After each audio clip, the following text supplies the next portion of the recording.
You dig your garden in spring. The soil feels soft, loose, easy to move. It looks fresh and ready. Then a few weeks later, after some rain and sun, it feels different. The surface turns hard, clumpy, sometimes even crusty. Plants that once grew well now seem slower. Their leaves are smaller. The soil dries faster than you expect. And each year, it feels like you have to work harder just to get the same results. Many gardeners quietly notice this pattern. Season after season, the soil seems more stubborn, not less. It is confusing, because digging is supposed to help. There is one simple reason this keeps happening. And once you see it, the pattern makes sense. Many experienced growers stopped deep digging years ago after watching what happened over time. If your garden feels more difficult lately, you're not doing anything wrong. Before explaining why this worked, it helps to understand what is really happening under the surface.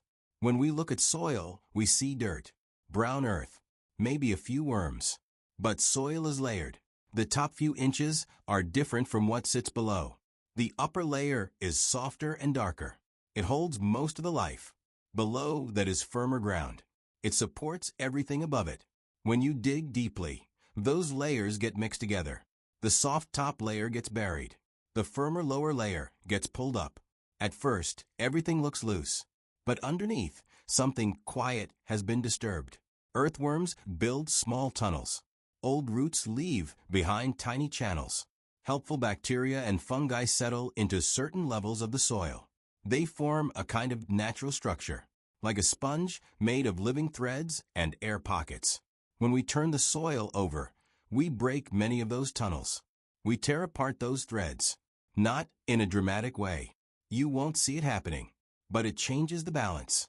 In colder regions, deep digging can bring delicate soil life up to the surface, where freezing air reaches it. In warmer regions, digging exposes moist soil to sun and wind, which can dry it faster than expected. This is something most of us were taught to do. It feels productive. It feels like care. But soil is not just something to move. It is something alive. And that leads to a cycle few people talk about. You dig. The soil fluffs up. It looks light and airy. Then rain falls. Water fills the open spaces. The soil settles. The tiny particles pack closer together. As it dries, it shrinks and tightens. Over time, the soil can become denser than it was before you dug it. You might notice this when you step into a freshly turned bed. At first, your foot sinks in softly. But after a few weeks, the same spot feels firm. Sometimes even harder than the path nearby. Season after season, this pattern repeats. Loosen, settle, tighten. And each year it can feel a little more compacted.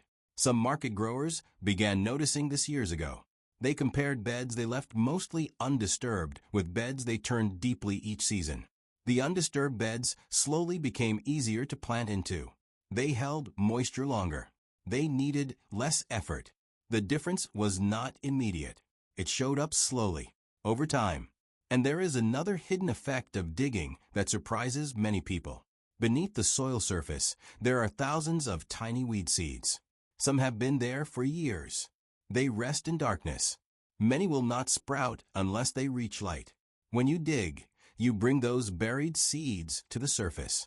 Suddenly, they receive sunlight, warmth, air, and they wake up. It can feel like weeds are multiplying each year. But often, we are simply bringing new seeds into the light. In warmer climates, this happens quickly. Heat and moisture encourage fast sprouting. You may see an explosion of small weeds within days. In cooler regions, it may take longer, but the pattern still shows up over time. If you feel like you are fighting more weeds every year, you're not imagining it. Digging can reset the weed cycle again and again.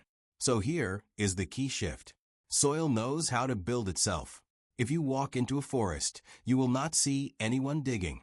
No one turns the ground. Yet the soil is soft, dark, rich, full of life. Leaves fall on top. Twigs break down. Rain carries nutrients downward. Worms pull bits of organic matter into their tunnels. Microbes break it into smaller pieces. Roots grow, then die back, leaving channels behind. The structure improves from the top down. Digging gives quick softness. Nature gives long-term strength. When we disturb soil less, those natural systems stay in place. The tiny tunnels remain open. The fungal threads stretch through the ground without being broken. The soil begins to act like a sponge again. It absorbs rain instead of sealing over. This change does not happen overnight. It builds season by season. But once it starts, it often continues quietly. And many gardeners notice something else. The more they step back, the more balanced their soil becomes. Now you may be thinking, what if my soil is already very hard? That is a fair question. Not all hard soil has the same cause. Sometimes the hardness comes from repeated digging and settling. Sometimes it is heavy clay. Sometimes it is from years of foot traffic. In new homes, construction equipment can press soil down deeply before a garden is ever planted. In some cases, a light loosening at the surface can help roots get started, especially in soil that has been packed by machines. But that is different from turning the whole bed over year after year. Deep digging can strain the back. It can increase the risk of slipping on uneven ground, especially when the soil is loose and unstable. There is no need to force your body to do heavy work if the soil can slowly repair itself.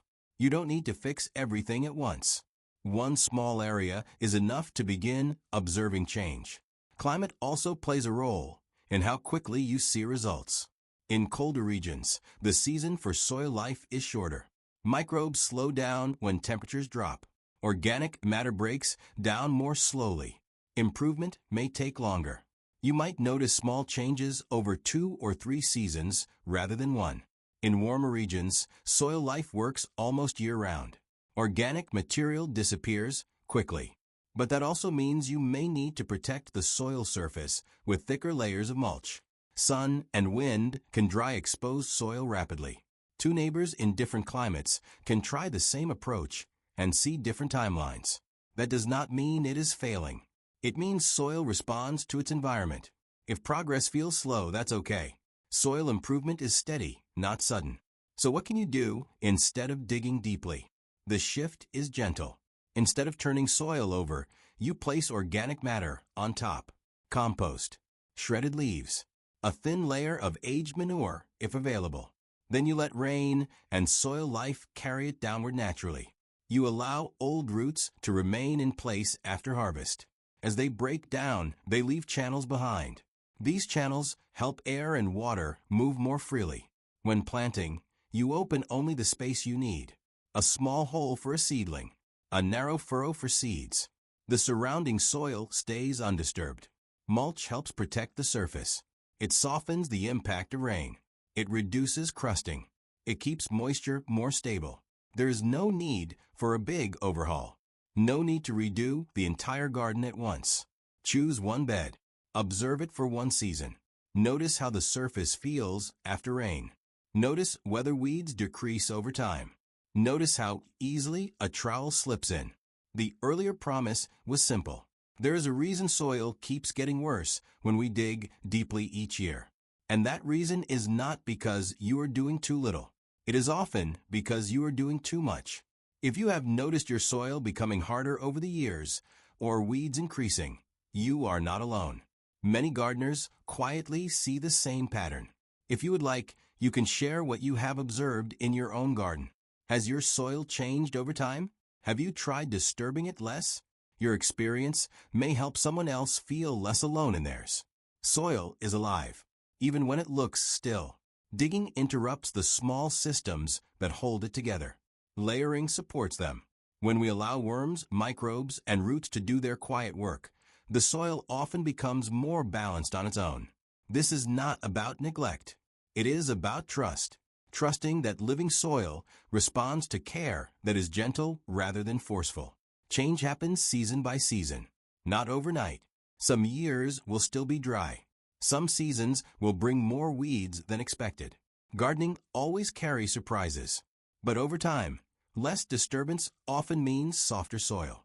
Fewer sudden crusts after rain. More steady growth. You don't need to work harder.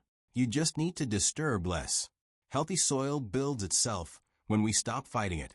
Do less. Get more.